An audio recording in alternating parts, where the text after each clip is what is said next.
आता बघूया टॉप 9 मोठ्या बातम्या। हापूस आंब्यावर भौगोलिक मानांकनावरून मोठं संकट उभं, तर गांधीनगर आणि नवसारी विद्यापीठाचा 2023 मध्ये अर्ज। वलसाड हापूस नावानं भौगोलिक मानांकन मिळवण्याची ही मागणी। गुजरातचा वलसाड आंबा कोकणामध्ये आणून लावला तर त्याला अतिक्रमण म्हणू शकतो। वलसाड हापूसच्या मानांकनावर बोलताना उद्योगमंत्री उदय सामंतांची प्रतिक्रिया। बीडच्या माजल गावातील निपाणी टाकळीमध्ये ऊसाला आग, तर 40 ते 50 एकर क्षेत्रावरील ऊस जळून खाक। महसूल विभागाकडून जळालेल्या ऊसाचा पंचनामा। स्थानिक स्वराज्य संस्थांच्या निवडणुकीच्या सर्व याचिकांवर हायकोर्टात सुनावणी होणार। मुख्य न्यायमूर्तींच्या अध्यक्षतेखालील खंडपीठापुढे ही सुनावणी होणार, तर राज्य सरकार किंवा निवडणूक आयोगावर हायकोर्टाकडून नाराजी व्यक्त। बुलढाणा नगर परिषदेची निवडणूक वादाच्या भोवऱ्यात सापडण्याची चिन्ह। सतीशचंद्र रोठे यांची निवडणूक प्रक्रियेविरोधात हायकोर्टात याचिका। अकलूज नगर परिषदेच्या नगरपालिकेच्या नगराध्यक्ष पदासाठी 2 मित्रांची बुलेटची पैज। विजयसिंग मोहितेंचे समर्थक मच्छिंद्र कर्णवर आणि भाजपचे कार्यकर्ते दादा तरंगे यांच्यामध्ये पैज लावल्याचा व्हिडिओ व्हायरल। गडचिरोलीच्या देऊळ गावात नागरिकांचं चक्काजाम आंदोलन। वन्य प्राण्यांचा तातडीनं बंदोबस्त करण्याची मागणी। वन विभागाच्या आश्वासनानंतर 1.5 तासांनी या नागरिकांचं आंदोलन मागे। आंदोलनामुळे काही काळ रस्त्यावर वाहनांच्या लांबच लांब रांगा। अहिल्यानगरच्या साकुरी या गावात स्वाईन फ्लूचा शिरकाव, तर साकुरी गावातील डुकरांमध्ये या ठिकाणी आफ्रिकन स्वाईन फ्लू आढळला। जिल्हा पशुवैद्यकीय पथक साकुरी गावात दाखल। पशुपालकांना पशुवैद्यकीय पथकास संपर्क करण्याचंही आवाहन। आता बघूया टॉप 9 महत्त्वाच्या बातम्या। जळगावच्या सराफ बाजारामध्ये चांदीच्या दरात 3,000 रुपयांची विक्रमी वाढ। चांदीचे दर जीएसटीसह 1,86,430 रुपयांवर, तर सोन्याचे दर जीएसटीसह 1,31,840 रुपयांवर। H1B या विजासाठी अर्ज करणाऱ्या व्यक्तीची सोशल मीडिया खाती तपासल्यानंतरच त्याला H1B विजा द्यायचा की नाही हे ठरवलं जाणार। अमेरिकेतील ट्रम्प सरकारचा मोठा निर्णय।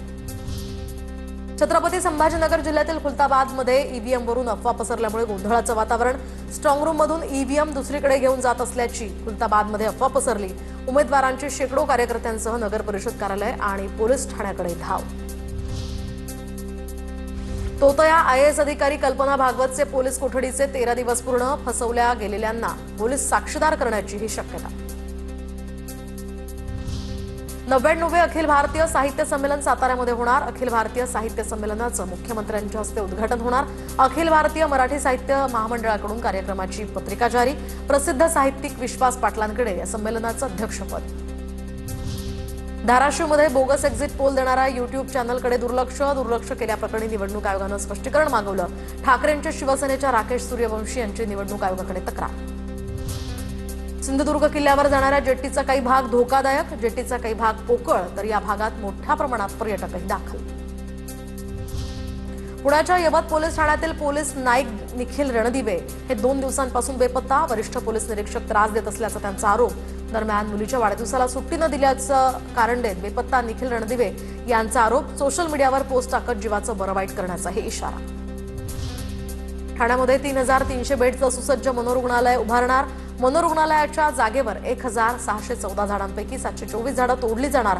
वृक्षांचं पुनरोपण केलं जाणार। मनोरुग्णालयाच्या उपाधीक्षक डॉक्टर अर्चना गडकरी यांची माहिती। आता बघूयात महापरिनिर्वाण दिनाच्या टॉप 9 बातम्या। चैत्यभूमीकडे जाणाऱ्या रिक्षा रोखल्यानं चुनाभट्टीजवळ अनुयायांचा रास्ता रोको। 2 तासांच्या आंदोलनानंतर पोलिसांची माघार। आंदोलनामुळे काही काळ वाहतूक कोंडीचं चित्र। डॉक्टर बाबासाहेब आंबेडकर यांचा 69वा महापरिनिर्वाण दिन, तर मुख्यमंत्री फडणवीसांसह शिंदेंकडून बाबासाहेबांना अभिवादन। देशभरातनं लाखो भीम अनुयायी मुंबईतल्या चैत्यभूमीवर दाखल। पुढच्या महापरिनिर्वाण दिनाच्या आधी बाबासाहेबांचं स्मारक तयार करू, मुख्यमंत्री फडणवीसांची ग्वाही। तर भारताचं संविधान महत्त्वाचं, संविधान प्रत्येकाचं कल्याण करू शकतं। भारतातील संविधान हे जगातलं सर्वोत्तम संविधान, फडणवीसांची प्रतिक्रिया। उपमुख्यमंत्री शिंदेंकडून इंदू मिलची पाहणी। बाबासाहेबांच्या स्मारकासाठी निधी कमी पडला तर सरकारचा उपयोग काय, एकनाथ शिंदेंचा सवाल। तर इंदू मिलचं काम किती टक्के झालं, स्मारकाच्या कामासाठी इतकी दिरंगाई का केली, वडेट्टीवारांचा सवाल। शिवाय इंदू मिल स्मारक पुढच्या वर्षी झालं तर फडणवीसांचं स्वागतच करू, वडेट्टीवारांची प्रतिक्रिया। मुंबईतील दादरमधील चैत्यभूमीवर भीम अनुयायांची मोठी गर्दी. डॉक्टर बाबासाहेब आंबेडकरांना अभिवादन करण्यासाठी भीम अनुयायी दादरमध्ये एकवटले. तर छत्रपती शिवाजी महाराज पार्कात महापरिनिर्वाण दिनानिमित्त विविध कार्यक्रमांचं आयोजन. डॉक्टर बाबासाहेब आंबेडकरांच्या महापरिनिर्वाण दिनानिमित्त पोलिसांचा मोठा बंदोबस्त. ईस्टर्न एक्सप्रेस हायवेवर पोलिसांकडून वाहनांची तपासणी, प्रत्येक ऑटो रिक्षाची तपासणी. महापरिनिर्वाण दिनाच्या निमित्तानं नागपूरच्या दीक्षाभूमीवर अनुयायांची गर्दी. बाबासाहेबांना अभिवादन करण्यासाठी भीम अनुयायी मोठ्या संख्येने येत असतात. महापरिनिर्वाण दिनानिमित्त साताऱ्यात सुद्धा शिवेंद्रराजे भोसले यांच्याकडून डॉक्टर बाबासाहेब आंबेडकरांच्या पुतळ्याला पुष्पहार अर्पण करून अभिवादन. आंबेडकर अनुयायी तसंच स्थानिक नागरिकांची इथे मोठ्या संख्येने उपस्थिती.